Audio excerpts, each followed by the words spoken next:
Hello everyone, this is Surya and welcome to Be a Geek. In today's video, we are going to solve the second part of Java standard in and standard output problem. We already solved the first part of this problem. This problem is also the same, but there's some little tricky parts there. So let's start with the agenda. What we're gonna do in this challenge? Okay, in this challenge, we must read an integer, a double, and a string from standard in, then print the values according to the instructions in the output format section below. To make the problem a little easier, a portion of the code is provided for you in the editor. Note, we recommend completion Java standard in and standard output 1 before attempting this challenge. So basically, the prerequisite of this problem is Java standard in and standard out. So already we have a video on that and you can go and watch. Basically in that problem also we take input from the user and then print the output. Let's start with the input format. There are three lines of input. The first line contains an integer, the second line contains a double, the third line contains a string. And about the output format, there are three lines of output. On the first line, print string followed by the unaltered string read from standard in. So basically, what we're gonna do, we have to print the string which we take input as in the third line. We have to first print string, and after that, what we take as an input, we have to print that. In the second line, we have to print double, followed by the unaltered double read from standard in. On the third line, print int, followed by the unaltered integer read from standard in. To make the problem a little easier, a portion of the code is already provided in that editor. Note, if you use the next line method immediately following the next int method, recall that next int read input token. Because of this, the last new line character of that line of integer is still queued in the input buffer, and the next line will be read the remaining of the integer line which is empty. So basically the main problem in this question is that is they provided as a note. So basically what is happening here, let's say we take an integer as input using nextInt method. So using that nextInt method, that method only take the integer token, and after that we put enter to go to the next line to put next input. So the enter we press is taken as new line. So new line character is going to cause a problem there. So after that, if we directly use next line method to take input after next int, then what gonna happen, that enter which like in the coding format, that new line character backslash n is going to be as an input.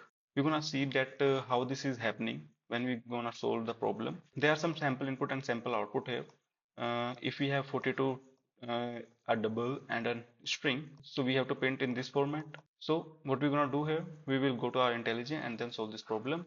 So basically our class name will be solution. Okay, I already created a class by the name solution, and there is a method by the name main. So this is the entry point of our program, and after that we have a scanner to take input from the user. So what we're gonna do, we will take an input from this from the user. First we will take an integer, then double, then a string. So let's do it. Let's take our input as int is equal, let's say it is I is equals to sc dot next int. After integer, we have to take a input as double. Our double is d is equals to sc dot next double. And after that, we have to take a input as a string. So let's say our string is s and sc dot next line. After taking the input, we have to print our output. So for output, what we can do?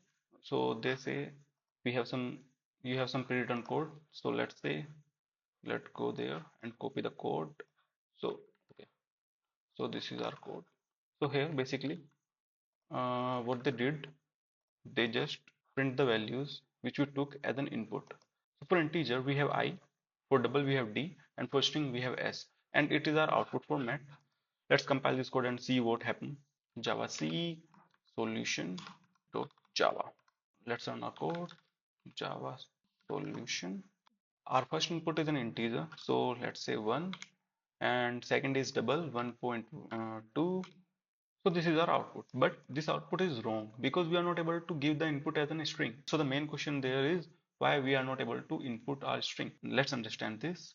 Let's say we put 1, and after 1 I put an enter.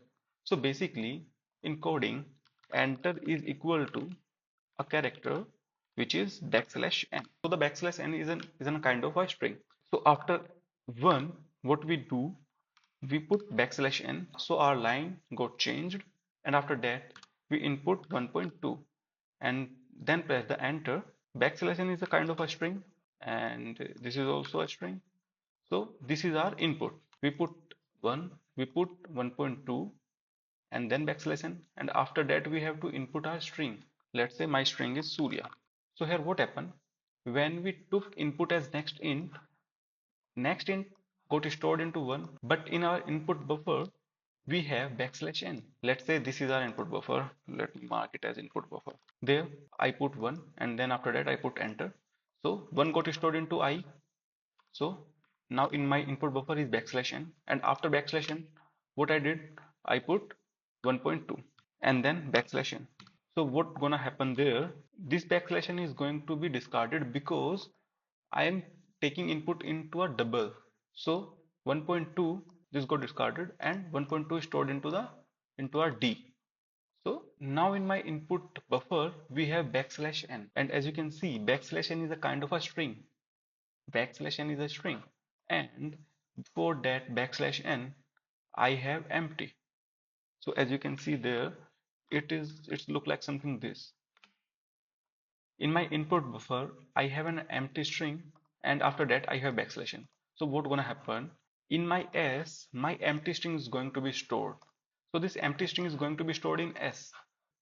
Let's say I took another string as input. It is string 2. It is S2. Now in my input buffer I have backslash n. Because I am in the next line I can input another string. Let's say Surya, and I have to put it into double quotes. So this is Surya, and after that I will put an enter. So basically this is backslash n. So what's gonna happen there? This is going to be discarded. Surya is going to be stored in S2 and then my backslash n. Let me copy this, and let's say string 2 is my S2. Let's try to run this program. Let me comment this and Java C, Java solution. Here we have 1, 1.2 and then Surya.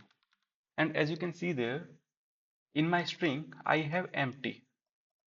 I have nothing in my S. And in my string 2, in my S2 I have Surya.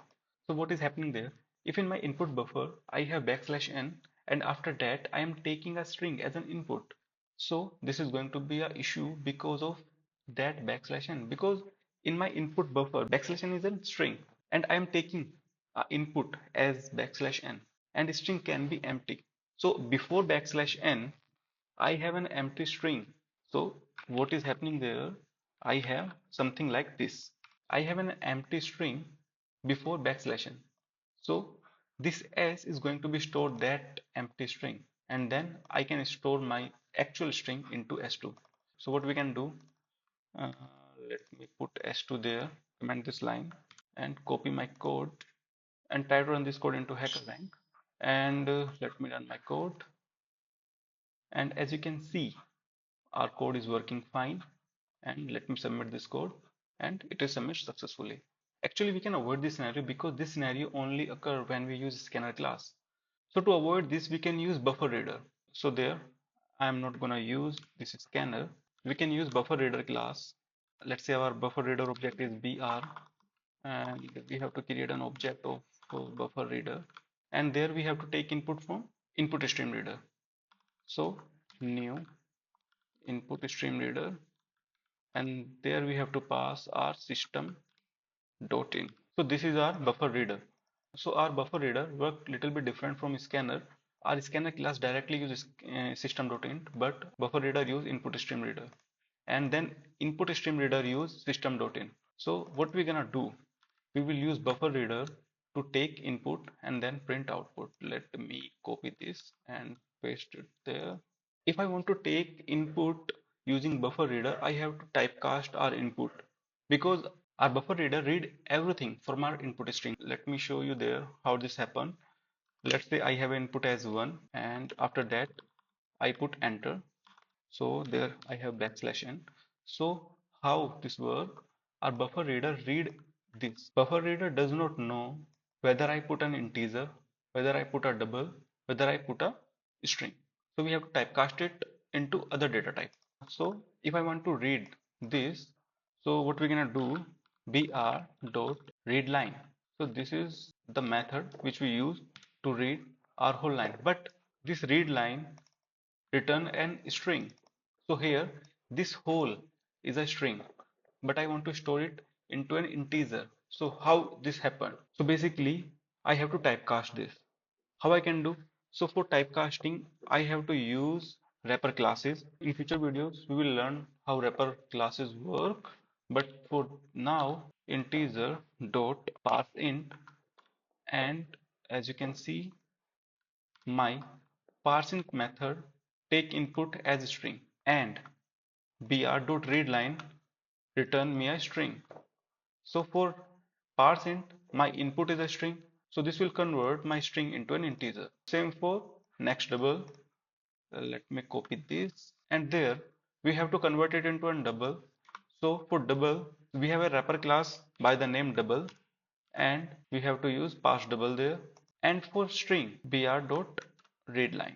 So for that, we do not have to typecast our string. So what's gonna happen there? Let's say I have 1 \n, and after that I have 1.2 \n, and then Surya \n.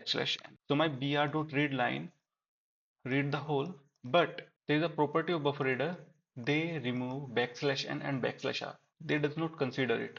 My buffer reader, it will return 1, and 1 will be of type string, and then I will typecast it into an integer, and then I will store it into I. Same for double. 1.2 is of type string, and then this will convert it into a double, and then it is going to be like that, and after that I will take input as string. So what gonna happen there? Why this problem not occurred with buffer reader? Because br.readline read the whole buffer, and after every read line my buffer is empty. So after taking integer as input, my buffer is empty. After double, my buffer is empty, and after that I took Surya as a string. So this is how my buffer reader works. So there is a common practice: after reading our whole input, we have to close our buffer reader. So what we can do, br.close. So this will close our buffer reader. Actually, as we have buffer reader, we have buffer writer also, but we can use our system.out, which is fine. And if you want to know about buffer writer, you can just Google it. One more thing, our buffer reader throw an exception, input output exception. So my main method will also throw an exception. So we have to throw that exception from my main method. We will also see in future videos how we can throw an exception and what is input output exception. But for now, what we can do, just copy our code and paste it there. And in parseInt, our spelling is wrong, and there they are giving us warning because we have to throw an exception also from there. So there we can throw an exception. Let's run our code and see what is our output. And let me submit this code. So basically, here we have two methods. First, we can use extra next line to avoid this situation, or you can use buffer reader. I think I'm able to explain how these things are working. Now, if you want to copy this code, there's a link in the description box below. You can just go there and copy our code. I will update this code also there. This code also there. I will update, and you can copy the whole code and just paste there so that you can avoid any typing mistakes there. And if you like this video, you can like and subscribe our channel in our next video, and there we will solve Java output formatting problem, and then after that we will solve Java loops. And from this website you can see all the solutions from HackerRank. And if you did not watch our standard in and standard out video, you can go there and watch our previous video. I think that's it for today's video. Let's meet in the next video. Thank you and bye bye.